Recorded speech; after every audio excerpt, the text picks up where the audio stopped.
Coming up, the Claremore Fire Department faces tragedy, up close and very personal. And Bartlesville's musical and entertainment reputation continues to grow. That's up next on Perspectives.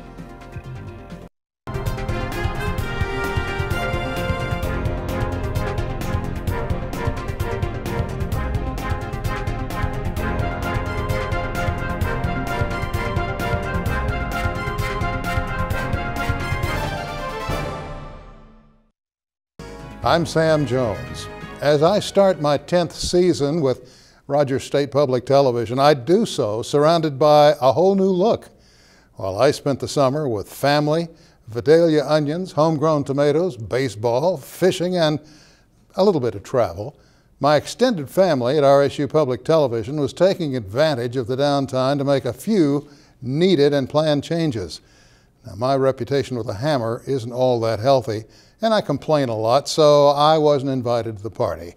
The old studio, which had served so many for so many years, desperately needed an update, but there was never enough time or money to take it on. Because of the cost, hiring an outside crew was out of the question. Any and all renovations would have to be done in-house. Upstairs, the folks responsible for any physical changes had been busy for over a year trying to find the money to make the renovations. And they had to beg, plead, and smile a lot, but they came through. Then they came downstairs to the studio and the physical work began.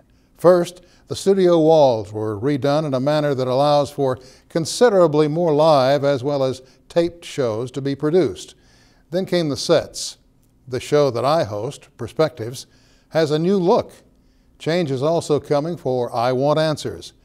We sincerely hope that you'll like the new look. Personally, I think it's important to give a big thank you to the administration, production, and engineering departments, and the students for all of the long, hard hours they put in.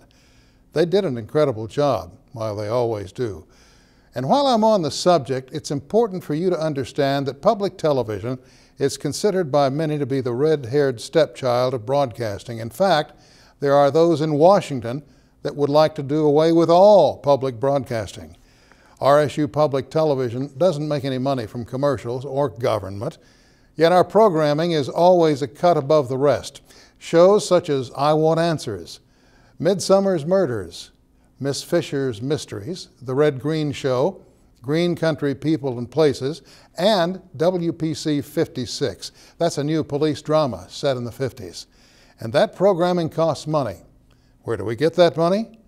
Virtually all of our operating budget comes from you, the viewer, or some from corporate grants.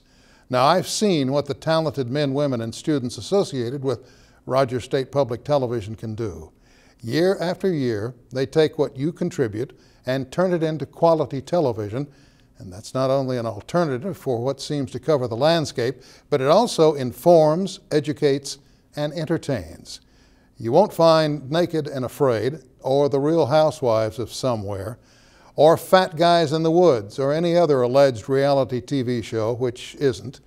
And you won't find them here on Rogers State Public Television. Additionally, you won't find any of the so-called news departments that push the police blotter and call it news.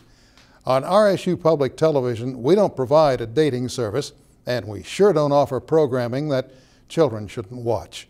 There is, after all, a line between bad taste and serious programming. Information, entertainment, education, the big three. And we stand by our product of quality programming. Having said that, if you're wondering if I'm standing proud for RSU Public Television, you're right. I don't need your applause, but a few dollars to the school would help. We hope you like the changes you see, and we'd love to hear from you. RSU Public Television. It's your future, and it's one you can control. That's my perspective. We'll be right back.